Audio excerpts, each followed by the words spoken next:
Hello friends, good morning. मैं हूं आपका दोस्त राहुल और आप सभी का स्वागत है हमारे यूट्यूब चैनल द स्टडी 2.0 पर। फ्रेंड्स, आज हम डिस्कस करने वाले हैं 13 फरवरी 2024 के 10 मोस्ट इम्पोर्टेंट करंट अफेयर के क्वेश्चन। तो आप इस पूरे लेक्चर को बहुत ही ध्यान से लास्ट तक ज़रूर देखिएगा और लास्ट में आपसे एक क्वेश्चन पूछा जाएगा जिसका आंसर आपको कमेंट सेक्शन में ज़रूर देना है।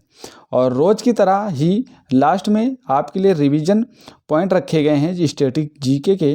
तो ये वीडियो लास्ट तक ज़रूर देखिए दोस्तों, आपको ज़रूर पसंद आएगी ये वीडियो। अगर ये वीडियो आपको जो पसंद आती है तो वीडियो को लाइक ज़रूर करें और चैनल पर नए हैं तो चैनल को सब्सक्राइब करके बेल आइकन को ज़रूर प्रेस कर लें। तो आइए दोस्तों, शुरू करते हैं आज का पहला इम्पोर्टेंट क्वेश्चन। आज का हमारा पहला और इम्पोर्टेंट क्वेश्चन आपकी स्क्रीन पर ये रहा। पहला क्वेश्चन है, पूछा गया है आपसे कि ओलेग कोनेनेको किस देश के अंतरिक्ष यात्री हैं जिन्होंने अंतरिक्ष में सबसे अधिक दिनों तक रहने का विश्व रिकॉर्ड बनाया है। तो ये जो हैं ये रूस के हैं अंतरिक्ष यात्री। तो ऑप्शन नंबर डी इसका राइट आंसर है। ऑप्शन नंबर डी इसका राइट आंसर है, याद रखिएगा। ये जो कोनेनेको हैं ये अंतरिक्ष में सबसे ज़्यादा रहने का विश्व रिकॉर्ड बनाया है दोस्तों। और ये कहाँ के हैं? ये रूस के रहने वाले हैं, याद रखना। और ये जो है 879 दिन जो है बिताने का विश्व रिकॉर्ड बनाया है। और ये जो है अंतरिक्ष में अलग अलग समय जाकर अलग अलग जगहों पर ये विश्व रिकॉर्ड बनाए हैं। जो कोनेनेको हैं ये रूस के ही हैं और रूस के ही जो जेनेडी पडाल्का हैं ये जो है 878 दिन 11 घंटे और 30 मिनट के इनके विश्व रिकॉर्ड को ये तोड़ दिए हैं। और बता दें कि ये जो कोनेनेको हैं ये 5 जून और 2024 को फिर से स्पेस स्टेशन के लिए भेजे जाएंगे। तो ये फिर से स्पेस स्टेशन के लिए भेजे जाएंगे कोनेनेको। और इसके बाद वो अंतरिक्ष में जो है 1000 दिन बिताने वाले हैं इसमें। इसके बाद जब जाएंगे 5 जून 2024 को तो ये जो है अंतरिक्ष में 1000 दिन बिताने वाले अंतरिक्ष यात्री हो जाएंगे। तो याद रखना, और ये खुद का रिकॉर्ड तोड़ने वाले हैं। तो आइए दोस्तों बात करते हैं यहाँ पर अंतरिक्ष में प्रथम कौन कौन है उसके बारे में जानते हैं। अंतरिक्ष में प्रथम जो है प्रवेश करने वाला प्रथम व्यक्ति आपसे पूछे तो वे था मेजर यूरी गागरिन। अंतरिक्ष में प्रवेश करने वाले ये पहले व्यक्ति थे मेजर यूरी गागरिन। और ये कहाँ के रहने वाले थे? तो ये रूस के रहने वाले थे दोस्तों, याद रखना। प्रथम महिला अंतरिक्ष यात्री आपसे पूछे तो वो थी वेलेंटीना तेरेस्कोवा। और ये कहाँ की? ये भी रूस की रहने वाली थी। चंद्रमा पर कदम रखने वाला पहला व्यक्ति आपसे पूछे तो चंद्रमा पर कदम रखने वाला पहला व्यक्ति था नील आर्मस्ट्रांग, याद रखना। और ये जो है 1969 में यहाँ पर अपना पहला कदम रखा था। सर्वप्रथम अंतरिक्ष में उपग्रह भेजने वाला देश कौन था? तो वो था रूस देश, याद रखिएगा। अंतरिक्ष में जाने वाला पहला आपसे भारतीय पूछे तो वो थे राकेश शर्मा। राकेश शर्मा पहले भारतीय थे जो अंतरिक्ष में गए। आपसे पूछे प्रथम भारतीय महिला अंतरिक्ष यात्री कौन थी? तो वे थी कल्पना चावला। कल्पना चावला प्रथम जो है भारतीय महिला अंतरिक्ष यात्री थी, याद रखिएगा। आइए दोस्तों बात करते हैं क्वेश्चन नंबर 2 की। क्वेश्चन नंबर 2 है, राष्ट्रीय विज्ञान दिवस 2024 की थीम क्या रखी गई है? तो राष्ट्रीय विज्ञान दिवस 2024 की जो थीम रखी गई है वो रखी गई है indigenous technology for developed India. तो ये इसकी थीम रखी गई है। तो याद रखिएगा दोस्तों इसकी थीम को। बात करते हैं, ये जो है 28 फरवरी 1928 को भारतीय भौतिक विज्ञान जो है सीवी रमन द्वारा रमन प्रभाव की खोज के लिए की गई है। इस घटना को याद रखने के लिए हर साल राष्ट्रीय विज्ञान दिवस 28 फरवरी को मनाया जाता है। जो रमन प्रभाव की खोज के लिए जो सीवी रमन को जो है 1930 में भौतिकी का नोबेल पुरस्कार इनको दिया गया है, तो याद रखिएगा। और पहली बार जो है राष्ट्रीय विज्ञान जो दिवस है वो 28 फरवरी 1987 को मनाया गया था। तो 28 फरवरी 1987 को पहली बार राष्ट्रीय विज्ञान दिवस मनाया गया था, तो याद रखिएगा दोस्तों। और सीवी रमन जो हैं इनको जो भौतिकी का नोबेल पुरस्कार मिला था वो मिला था 30 में, ये भी बात याद रखिए। और 28 फरवरी को राष्ट्रीय विज्ञान दिवस मनाया जाता है। अब आइए दोस्तों हम बात करते हैं क्वेश्चन नंबर 3 की। क्वेश्चन नंबर 3 है और इम्पोर्टेंट क्वेश्चन है, याद रखिएगा। पहली बिम्स्टेक एक्वाटिक चैंपियनशिप का शुभारंभ कहाँ किया गया है? तो पहली बिम्स्टेक एक्वाटिक चैंपियनशिप का जो शुभारंभ किया गया है दोस्तों, वो किया गया है नई दिल्ली में। तो ऑप्शन नंबर इसका सी इसका राइट आंसर हो जाएगा। ऑप्शन नंबर सी, नई दिल्ली। नई दिल्ली इसका राइट आंसर हो जाएगा। नई दिल्ली में जो है खेल मंत्री जो है अनुराग सिंह ठाकुर ने नई दिल्ली में पहली बिम्स्टेक एक्वाटिक चैंपियनशिप का शुभारंभ किया है। तो किसने किया है? जो है अनुराग ठाकुर। अनुराग ठाकुर कौन है? ये खेल मंत्री हैं, याद रखना दोस्तों। इस चैंपियनशिप में जल की विशेष स्पर्धाओं में, जो जल की स्पर्धाएं होंगी उन पर विशेष बिम्स्टेक के जो 7 सदस्य देश हैं, वो राष्ट्र, जो 7 सदस्य देश राष्ट्र हैं, वो इसमें हिस्सा लेने वाले हैं। और ये जो स्पर्धा होगी वो जल की विशेष स्पर्धा यहाँ पर होने वाली है। इसमें जो जल की विशेष स्पर्धाएं हैं वो जैसे हैं ड्राइवरिंग, ठीक, डाइविंग, तैराकी और वाटर पोलो जैसे खेलों का यहाँ पर आयोजन किया जाएगा। तो ये बात आपको याद रखनी है। आइए दोस्तों बात करते हैं बिम्स्टेक के बारे में। बिम्स्टेक का गठन जो हुआ है, ये गठन किया गया है 1997। बिम्स्टेक का गठन किया जाता है और इसका जो मुख्यालय है वो ढाका बांग्लादेश में इसका मुख्यालय है। महासचिव है इंद्रमणि पांडे, यहाँ पे महासचिव हैं। और 7 जो सदस्य देश हैं वो बांग्लादेश, भूटान, भारत, म्यांमार, नेपाल, श्रीलंका और थाईलैंड जो है 7 सदस्य देश हैं किसके? बिम्स्टेक के। बिम्स्टेक जो है ये बंगाल की खाड़ी से जो क्षेत्र लगे देश हैं वो शामिल होते हैं बिम्स्टेक में। तो बंगाल की खाड़ी क्षेत्र जो के देश इसमें शामिल होते हैं बिम्स्टेक में। तो ये बात आपको याद रखनी है। बंगाल की खाड़ी से जो लगे देश होते हैं जैसे बांग्लादेश, भूटान, भारत, म्यांमार, श्रीलंका और नेपाल, थाईलैंड, ये जो है 7 सदस्य देश हैं बिम्स्टेक के दोस्तों। तो याद रखिएगा दोस्तों। आइए दोस्तों आगे बढ़ते हैं। यहाँ पर देखिए, ये हैं बिम्स्टेक के देश। अभी मैंने बताया कौन सा, बांग्लादेश है, श्रीलंका, इंडिया, नेपाल, भूटान और थाईलैंड, म्यांमार, ये इतने देश जो हैं वो हैं बिम्स्टेक में शामिल हैं। तो 7 देश बिम्स्टेक में शामिल है, याद रखिएगा। आइए दोस्तों अब हम बात करते हैं क्वेश्चन नंबर 4 के बारे में। क्वेश्चन नंबर 4 है और आपसे पूछा गया है कि sports journalist federation of India के द्वारा किसे लाइफ टाइम अचीवमेंट अवार्ड से सम्मानित किया गया है? तो इसका जो राइट आंसर है पीटी ऊषा। ऑप्शन नंबर 20 का राइट आंसर है। पीटी ऊषा को sport journalist federation of India के द्वारा जो है लाइफ टाइम अचीवमेंट अवार्ड से सम्मानित किया गया है। तो इसका जो राइट आंसर हो जाएगा वो हो जाएगा पीटी ऊषा। पीटी ऊषा जो है वो एक धाविका हैं, रेसलर हैं, याद रखेंगे, ठीक है। पीटी ऊषा को ही sport journalist federation of India और दिल्ली स्पोर्ट्स जर्नलिस्ट एसोसिएशन की ओर से जो है ये पुरस्कार से सम्मानित किया गया है। तो याद रखिएगा लाइफ टाइम अचीवमेंट अवार्ड से सम्मानित किया गया है। पीटी ऊषा भारत की एक धाविका है थी और उन्होंने एशियाई खेल में जो है 4 स्वर्ण पदक और 7 रजत पदक भी जीते हैं। तो जो पीटी ऊषा है ये जो है एशियाई खेलों में 4 स्वर्ण पदक अपने नाम किए हैं और 7 रजत पदक ये अपने नाम किए हैं। अब आइए दोस्तों बात करते हैं यहाँ पर 1984 की बात है।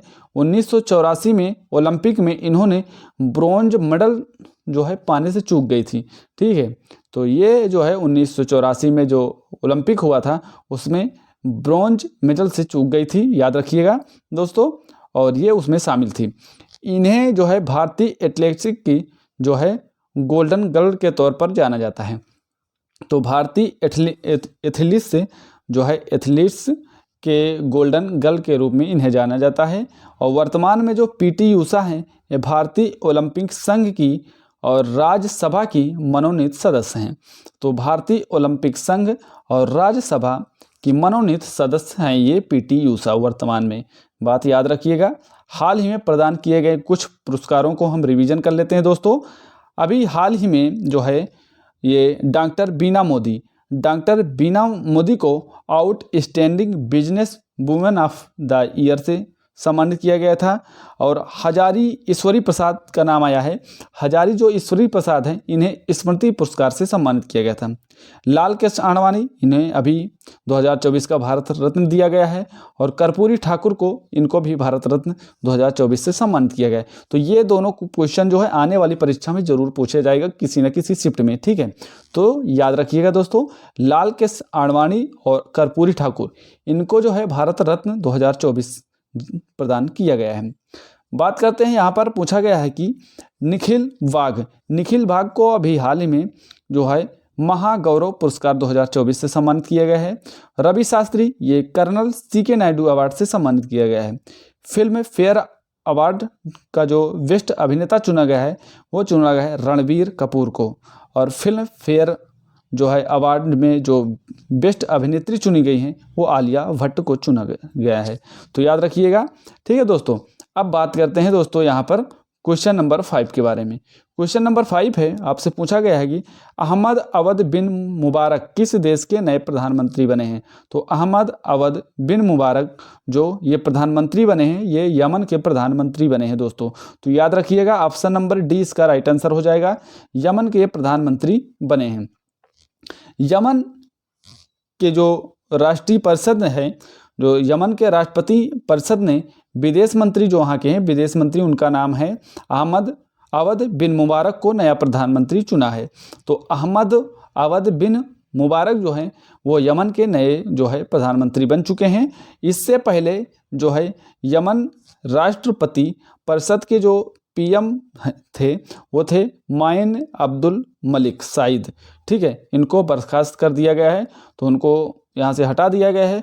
अब इनको इनके स्थान पर जो है अहमद अवध बिन मुबारक को नया प्रधानमंत्री बनाया गया है, ठीक है। याद रखिएगा दोस्तों, यमन के वर्तमान जो राष्ट्रपति हैं वो हैं रसद अल अलीमी, ठीक है। रसद अल अलीमी जो हैं ये यमन के वर्तमान में राष्ट्रपति पद पर नियुक्त हैं। तो याद रखिएगा। अब दोस्तों बात करते हैं, यमन आया है तो यमन के बारे में थोड़ा सा जान लेते हैं। यमन एक पश्चिमी एशिया का एक देश है और राजधानी इसकी जो है वो है सना इसकी राजधानी है। और स्थायी जो राजधानी की बात करें तो स्थायी राजधानी जो है वो है अदन इसकी स्थायी राजधानी है। और मुद्रा जो है ये है यामनी रियाल यहाँ की मुद्रा है। 2011 के बाद जो है यमन राजनीतिक संकट की स्थिति से में रहा है। 2011 के बाद जो है यमन जो है यहाँ पर राजनीतिक संकट की स्थिति यहाँ पर पैदा हुई है।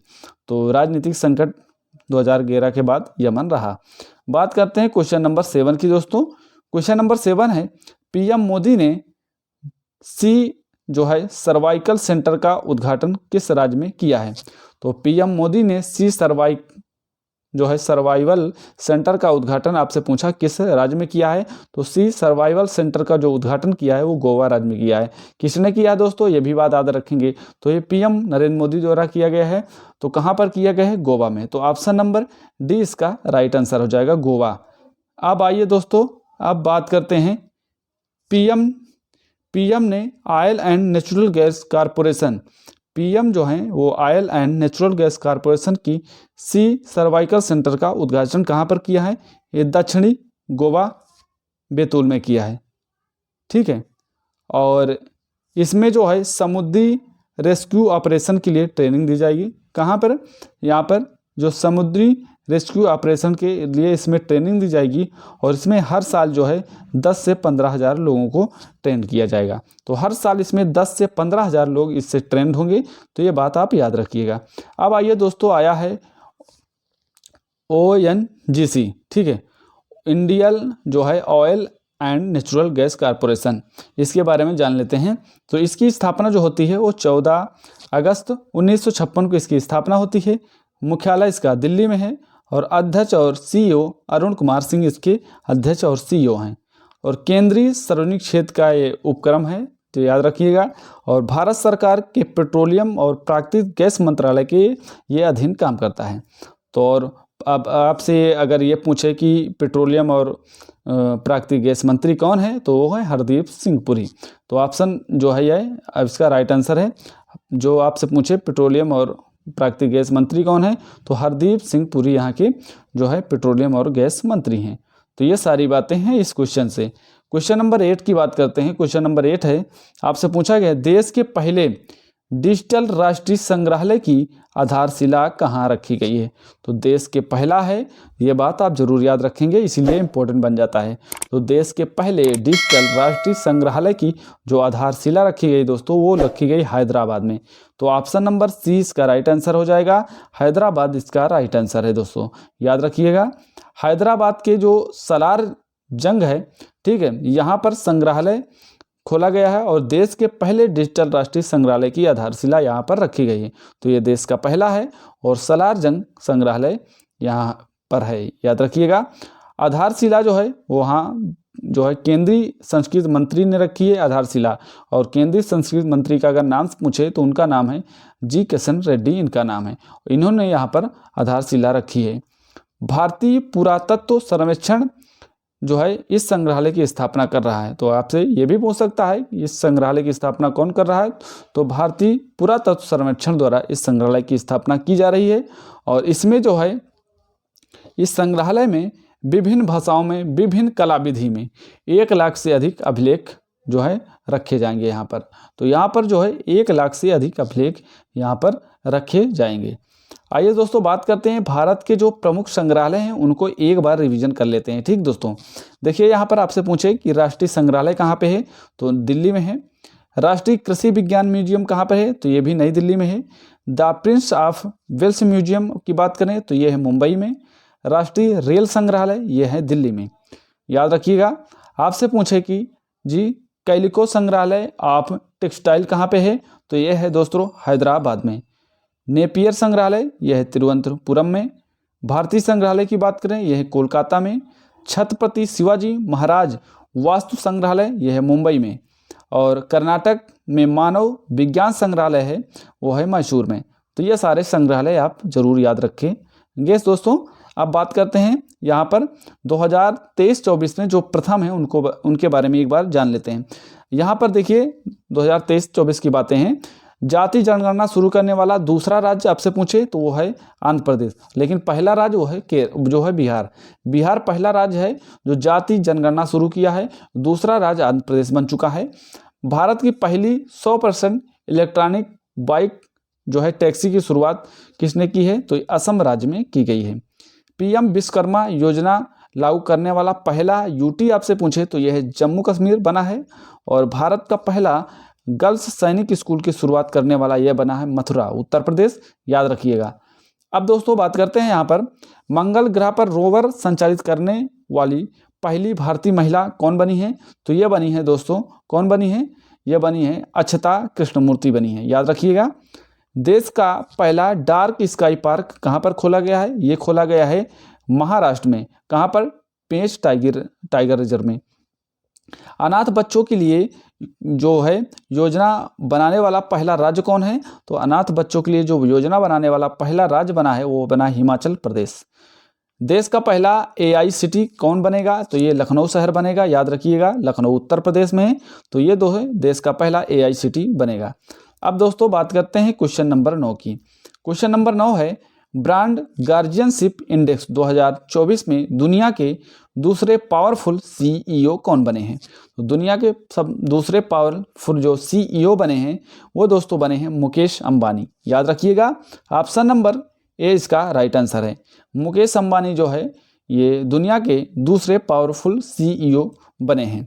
बात करते हैं दोस्तों, ये जो मुकेश अंबानी है ये रिलायंस इंडस्ट्रीज लिमिटेड के चेयरमैन और MD हैं मुकेश अंबानी। और इन्होंने जो है ब्रांड गार्जियन इंडेक्स 2024 में लगातार दूसरे साल दूसरा स्थान हासिल किया है। तो ये लगातार दूसरे साल दूसरा स्थान इन्होंने हासिल किया है। इन्होंने माइक्रोसॉफ्ट के जो CEO हैं सत्या नडेला और जो गूगल के CEO हैं सुंदर पिचाई, इनको पीछे छोड़ दिया है, याद रखिएगा। ब्रांड गार्जियन इंडेक्स 2024 में जो टेस्ट है कौन सा, टेसेंट के जो CEO हैं वो हुआ तेंग मा, ये पहले स्थान पर रहे हैं। तो हुआ तेंग मा जो है वो पहले स्थान पर है और ये जो है मुकेश अंबानी ये दूसरे स्थान पर आ चुके हैं। बात करें टाटा सन्स के जो चेयरमैन जो हैं वो हैं N चंद्रशेखर, ये जो है 5वें स्थान पर रहे हैं। तो ये है 5वें स्थान पर। महिंद्रा एंड महिंद्रा के अनिश शाह जो हैं ये 6ठे स्थान पर हैं और इन्फोसिस के जो सीईओ हैं सलीक परेख ये 16वें स्थान पर है। तो इन्फोसिस के जो सलीक परेख हैं ये 16वें स्थान पर है, लेकिन बात करें महिंद्रा के जो अनिश शाह हैं ये 6ठे स्थान पर हैं। ये बात आप याद रखिएगा। अब दोस्तों बात करते हैं यहाँ पर 2024 के प्रमुख जो सूचकांक हैं उनको एक बार रिवीजन कर लेते हैं। यहाँ पे देखिए भ्रष्टाचार धारणा सूचकांक 2023 में जो भारत का स्थान है वो है 93 स्थान है और पहला स्थान आपसे पूछे वो है डेनमार्क। आर्टन कैपिटल इस passport index Arton capital passport index में भारत जो है वो 66वें स्थान पर है और पहला स्थान इस पे यूएई इसमें पहला स्थान है। ठीक है। क्यूएस सस्टेनेबिलिटी रैंकिंग में दिल्ली यूनिवर्सिटी का जो रैंक है वो है 220 और कनाडा का जो टोरंटो विश्वविद्यालय है वो पहले स्थान पर है। तो कनाडा का जो टोरंटो विश्वविद्यालय है वो क्यूएस सस्टेनेबिलिटी रैंकिंग में पहले स्थान पर है और दिल्ली का जो विश्वविद्यालय है वो 220वें स्थान पर है। ये था इंडेक्स, याद रखिएगा दोस्तों। आपसे पूछे यहाँ पर देखिए जलवायु परिवर्तन प्रदर्शन सूचकांक की बात करें तो इसमें जो है 7 देश हैं। ठीक है, याद रखिएगा। पहले, दूसरे और तीसरे स्थान पर इसमें कोई देश नहीं है। ठीक है, याद रखिएगा। डेनमार्क जो है इसमें चौथे स्थान पर है और इस्टोनिया इसमें 5वें स्थान पर है और फिलीपींस जो है इसमें 6वें स्थान पर है और भारत अपना यहाँ पर 7वें स्थान पर भारत है। हेनले पासपोर्ट इंडेक्स की बात करते हैं तो हेनले पासपोर्ट इंडेक्स जो है 2024 जारी हुआ है। इसमें जो भारत की रैंक है वो 80वीं रैंक है भारत की।